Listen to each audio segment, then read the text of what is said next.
I don't know what that was. Hi guys, welcome back to my channel. So for today's video, we are going to talk about the books on my summer TBR. I have a good stack here right next to me.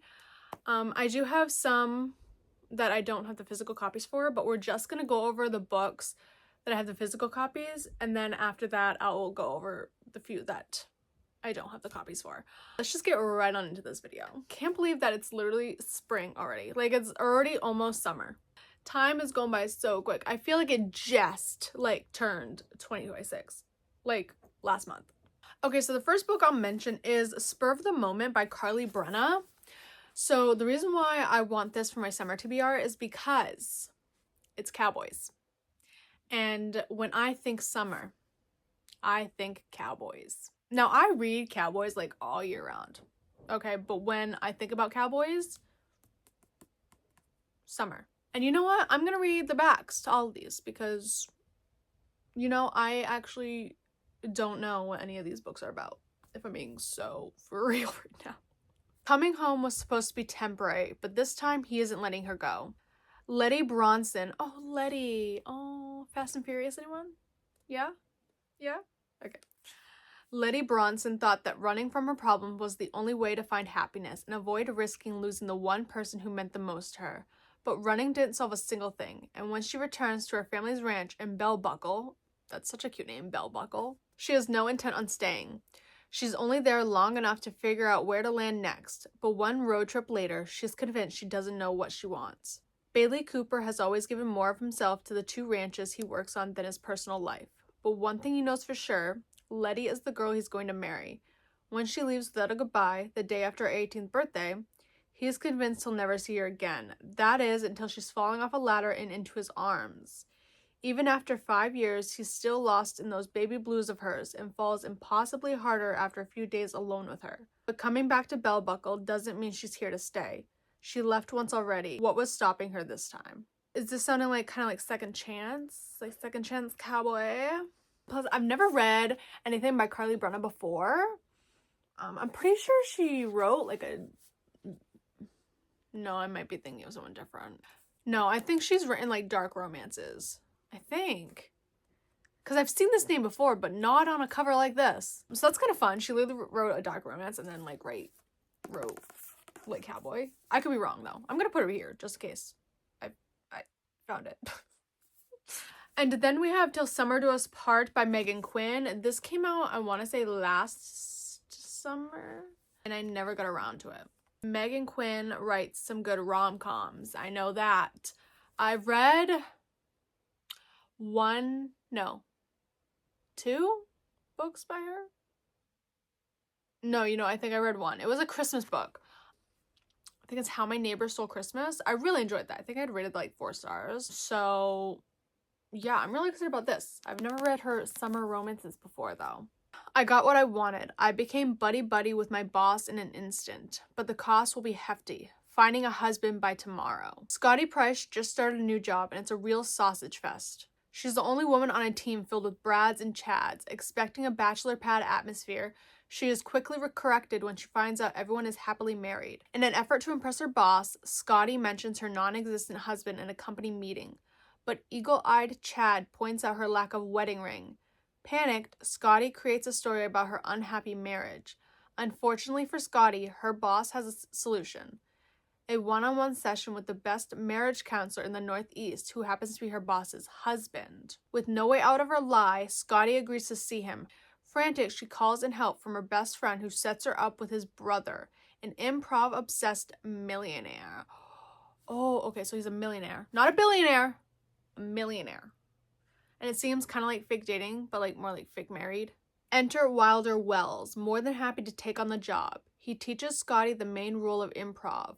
Always say yes, but the rule backfires during the session when Wilder signs them up for an 8-day summer marriage camp with all of Scotty's coworkers, where she'll have to share a cabin with her way too handsome fake husband. Okay, so fake marriage, millionaire, and forced proximity. Yeah. And then we have Problematic Summer Romance by Allie Hazelwood. This came out did this come out last year? I can't even remember. I've read a few of Allie Hazelwood's books, loved them. So yeah, I'm excited to see what she did with her summer romance. Maya Kilgore is 23 and still in the process of figuring out her life. Connor Harkness is 38 and Maya cannot stop thinking about him. It's such a cliche, it almost makes her heart implode. Older man and younger woman, successful biotech guy and struggling grad student, brother's best friend, and the girl he never even knew existed. Ooh, brother's best friend, that's one of my favorite tropes. As Connor loves to remind her, the power dynamic is too imbalanced. Any relationship between them would be problematic summer romance, yeah, in too many ways to count, and Maya should just get over him. After all, he has made it clear that he wants her gone from his life. But not everything is as it seems, and cliches sometimes become plot twists. When Maya's brother decides to get married in Tormina, she and Connor end up stuck together in a romantic Sicilian villa for over a week. Ooh, so this is like another forced proximity? Yeah. There on the beautiful Ionian coast between ancient ruins, delicious foods, and natural caves, Maya realizes that Connor might be hiding something from her. As the destination wedding begins to erupt out of control, she decides that a summer fling might just be what she needs, even if it's a problematic one. Hence the title, Problematic Summer Romance. And it's set Italy. That's fun. I just recently read a book that's actually my April wrap-up. La Dolce... So, like, my light just died. I have a charger right here. So... Can I do it? Ha! We're back! My light had died. Anyways, I had just recently read a book set in Italy, La Dolce Vita. That was really good. Yes. Yes. I don't know what that was. And then we have Every Summer After and Meet Me at the Lake by Carly Fortune. I still not have read a Carly Fortune book before. Like, girl, what am I doing? Plus this one, I believe the movie is coming out soon. Is it a TV show or a movie? It's one of those, but it's called like Every Year After, and that I think comes out literally next month. So no, I have to get on this like immediately. And there's also One Golden Summer right there, but that I would like to read too. I've heard a lot of people are giving this like 5 stars. Like, this is so good. So I don't know, but I really want to get into her. 6 summers to fall in love, 1 moment to fall apart, a weekend to get it right. They say you can never go home again. And for Persephone Fraser, ever since she made the biggest mistake of her life a decade ago, that has felt too true. Instead of spending glittery summers on the lakeshore of her childhood, she stays home in a stylish apartment in the city, keeping everyone a safe distance from her heart. Until she receives the call that sends her racing back to Barry's Bay and into the orbit of Sam Florrick, the man she never thought she'd have to live without. For 6 summers, through hazy afternoons on the water and warm summer nights working in his family's restaurant, Percy and Sam had been inseparable. Eventually that friendship turned into something more before it fell spectacularly apart. Oh, so this is friends to lovers. Oh, I need more friends to lovers in my life, so. When Percy returns to the lake for Sam's mother's funeral, their connection is as undeniable as it...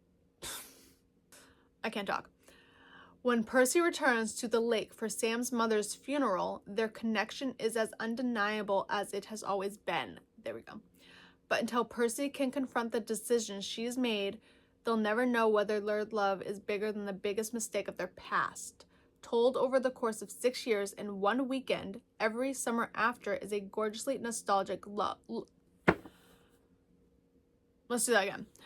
Told over the course of 6 years and 1 weekend, Every Summer After is a gorgeously nostalgic look at love and the people and choices that mark us forever. Ooh.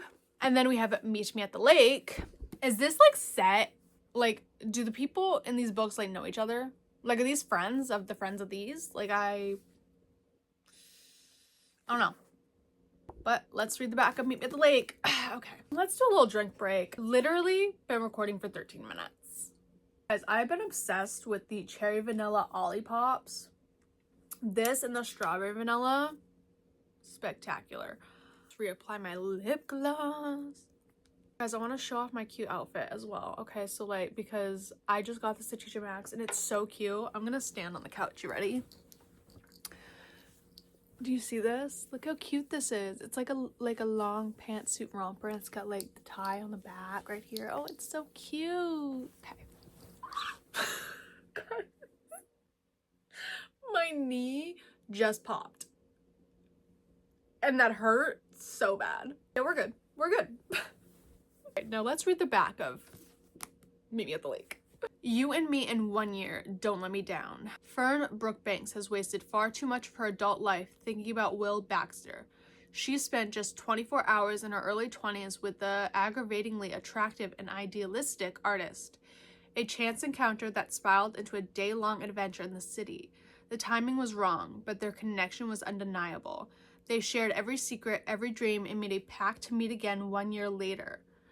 Fern showed up, but Will didn't. At 32, Fern's life doesn't look at all how she once imagined it would. Instead of living in the city, Fern's back home running her mother's lakeside resort, something she vowed never to do. The place is in disarray. Her ex-boyfriend is the manager, and Fern doesn't know where to begin. She needs a plan, a lifeline. To her surprise, it comes in the form of Will, who arrives 9 years late. Suitcase in tow and an offer to help on his lips, Will may be the only person who understands what Fern's going through. But how can she possibly trust this expensive suit wearing Mirage who seems nothing like the young man she met all those years ago? Will is hiding something, and Fern's not sure she wants to know what it is. But 10 years ago, Will Baxter rescued Fern.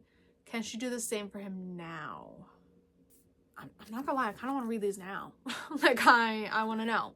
Okay, so then we got Darling Daffodils Farm by Brittany Nicole. So just look at this cover. This is more like spring, but it can be summer too. But like, look at this cover. That is such a beautiful cover. And then, like, are you joking me right now? I'm obsessed with this. This is also a new release. Like, this literally just came out, I think, like a month or two ago. Prepare to fall in love among the wildflowers this spring. When aspiring pastry chef Tally Darling returns home to her family's daffodil farm, the last thing she expects to find is a hot, half-naked farmhand living in her childhood bedroom and running her late daddy's business. First of all, her last name, adorable. Darling, like Wendy Darling. I love that. Jesse Walker might be gorgeous, but he's also infuriatingly grumpy. Walker has no time for Tally, and the feeling is mutual. That is, until Tally hears him moan over one of her signature salted honey cupcakes. I thought that was gonna end completely different. And then discovers how good it tastes when they kiss. Oh, okay. As dewy April days turn into warm May evenings, Walker and Tally soon realize that there is a thin line between love and hate, but where their budding connection grow into something that lasts beyond one season. Okay, so this is like dislike to love. Their town is called Hope Harbor. That's adorable. Wow, she has quite a bit of books out. Bristle Bay Romance, Boston Billionaires, Momcom, Revenge Games. Oh, I've been wanting to read that series. Boston Bolts Hockey. I read Hockey Boy in that. Standalone Romantic Suspense. Monaghan Summers. Okay, wait. Anyways, yeah. So, what is it called? Darling Daffodils Farm. And then we have Only Love Can Hurt Like This by Paige Toon. An earth-shattering secret, a life-changing love story. This again, like, I just looked at the cover and it just felt like summertime. And I want to say this might make me cry. So, an emotional summer read. An unforgettable love story with an earth-shattering secret at its core that asks the question, is love worth risking everything for? When Ren realizes her fiancé is in love with someone else, she thinks her heart will never recover. On the other side of the world, Anders lost his wife 4 years ago and is still struggling to move on. Guys, that sounds like it's gonna hurt. Ren hopes that spending the summer with her dad and stepfamily on their farm in Indiana will help her to heal. There, amid the cornfields and fireflies, she and Anders cross paths, and their worlds are turned upside down again. But Ren doesn't know that Anders is harboring a secret, and if he acts on any feelings he has for Ren, it will have serious fallout for everyone. Okay, I want to read this now. Christina Lauren has a little blurb. I loved this book with all my heart. This might be like going to like high on my TBR for like soon because I want my heart broken. And then we have 9-Month Contract by Amy Dawes. I believe there are like 3 books out in this series right now. I've never read an Amy Dawes book before. I want to. And that's all there is to it. Like, look at the cover. Like, this is so cute. I personally love cartoon covers. Like, I just think that they are so adorable. Very, very summery country-esque, and I love it. Megan Quinn has a blurb on like the front. A hilariously fresh and spicy rom-com that I couldn't put down. Oh, okay, so the series is called Mountain Men Matchmaker. Help wanted. Grumpy mountain man seeks baby mama. Job is an incubator position only. Surrogate must be impervious to grunting as the form of communication, and nosy brotherly neighbors. Rustic mountain range housing available upon request. I wanted to pummel my irritating brothers when they post their own version of a wanted ad to help me with my life, but I can't fault the results once the right woman lands in my lap. Becoming a single father is not a decision I made lightly. In fact, it's the biggest decision of my entire life. Which is why when I interview Trista, I know she's perfect. She's wild, she's opinionated, she wears cowboy boots, even my pet goat loves her. She's the exact type of person I was holding out for. And to my great horror, I realized on our first night of attempting this baby-making dance, when the lights are low, the cheap wine is flowing, and the home insemination supplies are laid out on the kitchen counter, I want to do a lot more than just make her my surrogate. I want to make her mine. Love that. And then we have Story of My Life by Lucy Score. I'm pretty sure this is set in spring or summer. I don't know. This cover is really pretty. And the sprayed edges, I'm obsessed with this. Literally, honestly, one of my like most beautiful books that I own, if I'm being honest. What's more inspiring to a rom-com author than a hot, grumpy contractor literally knocking down walls? Yes, yes. Hazel Hart is a thriving romance novelist until a breakup drives her straight into writer's block. Having failed to deliver her new manuscript, she's living in pajamas and hiding behind a mound of takeout containers until her publisher lays down the law. If she misses her next deadline, it's the end. Desperate for inspiration, Hazel impulse buys a historic home online and flees Manhattan to tiny Story Lake. Upon her dramatic arrival involving an incident with a bald eagle, she discovers the charm of her new home may have been slightly exaggerated. Hazel doesn't care, not since all 6'3" of grouchy contractor Campbell Bishop slapped a bandage on her forehead and unintentionally inspired the heck out of her. There's only one thing to do. Hire Cam and his equally gorgeous brothers to renovate her new spider museum, house. Cam wants to say no. Hazel's got trouble written all over her, but if his family business is going to stay afloat, they need the job. Besides, he's certain Hazel won't last a month in rural Pennsylvania. But before she knows it, she's writing a romance novel and a living one. At least until she has to save the town and Cam remembers exactly why he doesn't do relationships. I have actually only read, I think, one Lucy Score book. And that was a Christmas book. It was called The Christmas Fix. Guys, I love that book. That was so freaking good. The fact that I haven't read another Lucy Score book, what the heck is wrong with me? I haven't even read the Knock 'Em Out series. What am I doing with my life, honestly? Wildfire by Hannah Grace. Yes, I know. I still haven't read this. I've only read Icebreaker, and I read that like, I don't know, 2 or 3 years ago. But this is set in summer camp. At a party celebrating the end of the academic year, Maple Hills students Russ Callahan and Aurora Roberts has a passionate one-night stand. Never one to overstep her welcome or expect much from a man, Aurora slips away before Russ even has the chance to ask for her full name. Days later, they run into each other in their new jobs as summer camp counselors, hoping to escape their complicated home lives. Russ knows breaking the camp's strict, no staff fraternizing rule will have him heading back to Maple Hills before the summer is over. But unfortunately for him, Aurora has never been very good at caring about the rules. I actually do remember I started this, I think got maybe 3 chapters in, and then realized I wasn't in the mood for it. So I had softy and effed it. And I just still haven't picked it up. I'm a mood reader, guys. Like, what do you want from me? So there's a good chance I might not get to all of these this summer. But I'm hoping to at least get to a few. Okay, the Carly Fortune one I'm definitely getting to because I want to watch that TV show or movie, whatever it is that comes out next month. I want to watch that, but I want to read the book first. And then Only Love Cannot Like This by Page 2, and I really want to read that too, so that's definitely high up there. And then we have Beach Read by Emily Henry. I've only read like 2 Emily Henry books, but a lot of her books are being turned into movies, guys. I think this one might also be turning into a movie. I think. I could be wrong though, so do not quote me on that. I know Funny Story is. Happy Place, I want to say, is turning into a TV show. That was the one I read, Happy Place. So good. And then People With Me on Vacation, another one that is so good. The movie, by the way, for that, perfect. Augustus Everett is an acclaimed author of literary fiction. January Andrews writes best-selling romance. When she pens A Happily Ever After, he kills off his entire cast. In fact, the only thing they have in common is that for the next 3 months, they're living in neighboring beach houses, broke and bogged down with writer's block.